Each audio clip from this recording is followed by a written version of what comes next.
রাঙামাটির অর্থনীতিতে বড় অবদান পর্যটন খাতের। অনেক কর্মসংস্থানও তৈরি করেছে এই খাত।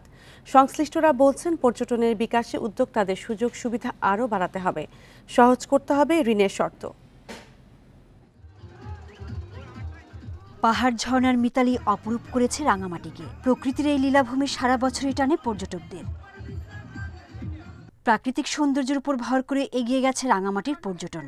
এই খাতকে সমৃদ্ধ করেছেন বেসরকারি উদ্যোক্তারা। তাদের উদ্যোগে গড়ে ওঠা Bargi lake valley, Rangadwip resort, জুমকিং গাংপার এখন জনপ্রিয় পর্যটন গন্তব্য। ঘুরতেছি, আমরা একটা বোটে থাকছি, অনেক ভালো লাগতেছে। এখানে অনেক সুন্দর জায়গা, তো যে কেউ এখানে আসতে পারে। আর আমার এখানের এনভায়রনমেন্ট খুবই ভালো লেগেছে। পর্যটন খাতকে কেন্দ্র করে তৈরি হয়েছে কর্মসংস্থানের বড় সুযোগ। সুবিধা পাচ্ছে স্থানীয় ব্যবসা বাণিজ্য। থাকতে চাই, তাদের ব্যাপক আমরা সাড়া পাচ্ছি।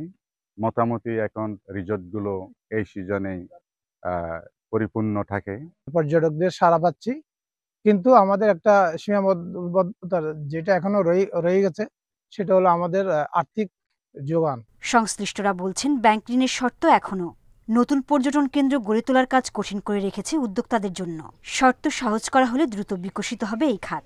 পার্বত্য জেলা পরিষদ এবং উন্নয়ন বোর্ড যদি এই পর্যটক বান্ধব যে অবকাঠামো উন্নয়ন সহায়তা প্রদান করে, তাহলে এই রিসোর্টগুলো আরো এগিয়ে যেতে পারবে। প্রতিদিন গড়ে 2 থেকে 3 হাজার পর্যটক ভ্রমণ করেন রাঙামাটিতে। ছুটির দিনে এই সংখ্যা বাড়ে কয়েক গুণ।